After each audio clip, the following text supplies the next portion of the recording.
Assalamualaikum warahmatullahi wabarakatuh. Halo anak-anak Bapak semua di mana saja berada. Semoga kita semua dalam keadaan sehat dan yang pastinya kalian harus tetap jaga kesehatan di tengah pandemi COVID-19 saat ini. Baik anak-anak Bapak, sebelum kita memulai pelajaran, marilah kita berdoa terlebih dahulu menurut agama dan kepercayaan kita masing-masing. Berdoa dimulai. Berdoa selesai. Selanjutnya kita akan menyanyikan lagu wajib nasional ya. Marilah kita lanjutkan dengan menyanyikan lagu wajib nasional yang berjudul Satu Nusa Satu Bangsa.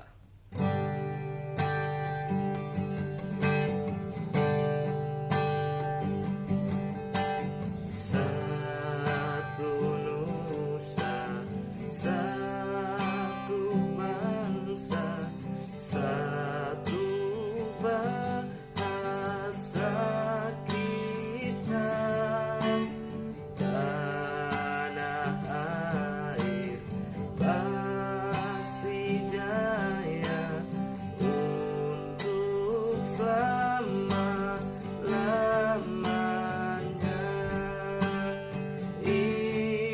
Indonesia pusaka, Indonesia tercinta, nusa bangsa dan bahasa kita bela bersama. Terima kasih. Akan lanjutkan materi kita khususnya di bab 3 mengenai perumusan dan pengesahan Undang-Undang Dasar RI tahun 1945. Adapun tujuan pembelajaran kita yang pertama ialah kamu dapat menghayati nilai kesejarahan perumusan dan pengesahan Undang-Undang Dasar NRI tahun 1945. Kamu juga dapat mendukung kesejarahan, kemudian menganalisis kesejahteraan serta mendemonstrasikan proses kesejahteraan ataupun kesejarahan perumusan dan pengesahan UUD NRI tahun 1945. Nah, karakter yang dikembangkan, kamu juga memiliki karakter religius, toleransi, tanggung jawab, percaya diri, dan nasionalis. Baik, mari kita sama-sama perhatikan dan simak dengan baik materi berikut. Baik anak-anak Bapak, di mana saja berada, kita akan lanjutkan materi kita kembali. Khususnya materi ini Bapak sampaikan untuk di kelas 7 ya nak, yaitu adalah bab 3 mengenai perumusan dan pengesahan Undang-Undang Dasar 1945. Di sini kita bakal bicara poin penting mengenai apa itu Undang-Undang Dasar, kemudian apa itu konstitusi, pembagian konstitusi dan lain sebagainya. Seperti yang perlu Bapak sampaikan juga bahwasanya kalian juga harus memahami makna dari Undang-Undang Dasar itu sendiri, karena Undang-Undang Dasar merupakan bagian terpenting dalam NKRI. Nah, pertemuan pertama ini kita akan membahas perumusan dan pengesahan UUD NRI tahun 1945, yang dimana perumusan UUD NRI tahun 1945 terbagi menjadi 3 pembahasan, yaitu pertama pengertian konstitusi, kedua bentuk-bentuk konstitusi, dan yang ketiga Indonesia dan konstitusionalisme. Konstitusi itu sendiri adalah aturan hukum dalam suatu ketatanegaraan. Itu seperti saya jelaskan di awal. Nah, konstitusi itu juga, ini perlu saya kasih pengantar ya materinya, terbagi menjadi 2, ada konstitusi tertulis dan tidak tertulis. Nah, selengkapnya kita akan lihat di sini ya. A. Perumusan dan pengesahan UUD NRI tahun 1945. Nah, kita bakal bicara panjang di sini. Jadi bicara perumusan, ada bicara pengesahan juga. Nah, anak-anak Bapak, kita lanjut ke poin A. Pengertian konstitusi. Ya, konstitusi ya, Undang-Undang Dasar 1945. Konstitusi adalah, kita lihat di sana, banyak beberapa pendapat yang mengatakan konstitusi itu apa. Nah, kita akan lihat di sini istilah konstitusi dapat dalam banyak bahasa. Dalam bahasa Inggris disebut dengan constitution. Dalam bahasa Belanda disebut dengan constitutie. Dalam bahasa Jerman disebut dengan constitution. Dalam bahasa Latin disebut dengan constitutio ya. Dan kemudian dalam bahasa Latin disebut dengan constitutio, yang berarti undang-undang dasar atau hukum dasar. Nah, itu ya kalau dari segi bahasa sendiri. Kemudian juga kita akan lihat selanjutnya bentuk-bentuk konstitusi. Poin yang ke B yaitu adalah jika dilihat dari bentuknya, konstitusi itu terbagi 2, ada konstitusi tertulis ataupun tidak tertulis. Ya, konstitusi tertulis aturan pokok dalam negara yang merupakan bagian dari kehidupan suatu bangsa di dalam persekutuan hukum negara. Misalkan Indonesia, aturan tertulisnya itu adalah UUD NRI tahun 1945. Brunei Darussalam, Constitution of Brunei Darussalam, nama konstitusi mereka, ya. Nah, kemudian konstitusi tidak tertulis seperti yang Bapak jelaskan di awal disebut dengan konvensi atau kebiasaan dalam suatu ketatanegaraan. Nah, itu ya. Kemudian kita akan lihat juga ya beberapa materi kita di sini yang pastinya materi ini sangat-sangat padat ya.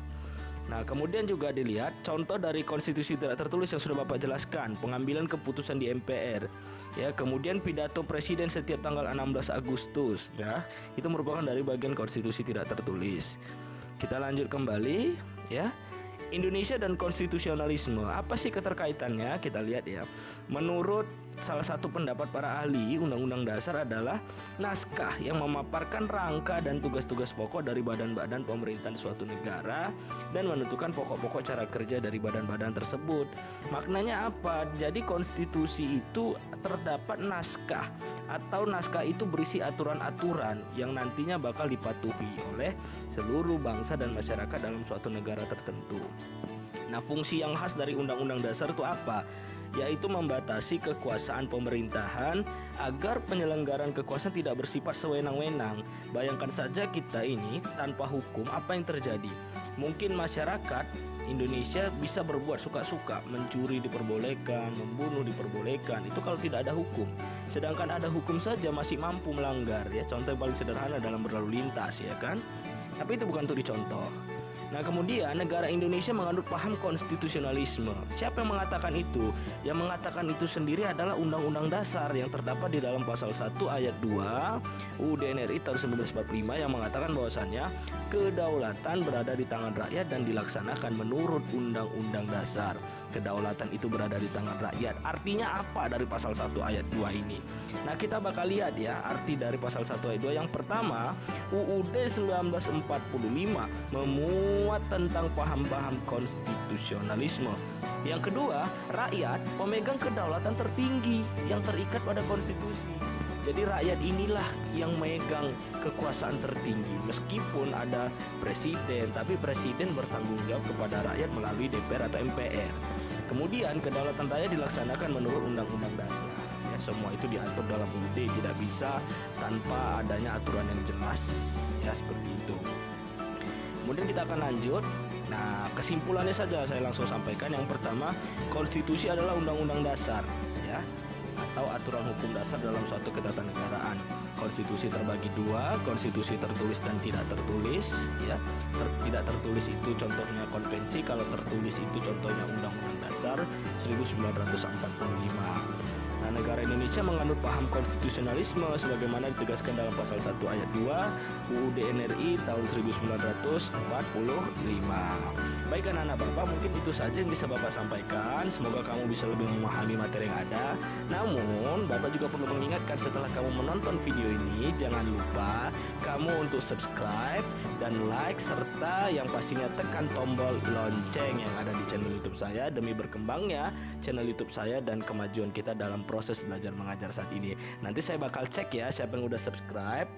Kemudian nanti kamu juga bisa mengisi di kolom komentar nama kamu, kelas kamu, bagi yang sudah menonton dan mensubscribe ya. Karena nanti ini menjadi penilaian bagi saya, juga nanti melihat bagaimana keaktifan kamu dalam mengikuti proses pembelajaran selama daring ini. Selamat belajar anak-anak Bapak. Selanjutnya tugas akan Bapak sampaikan setelah ini.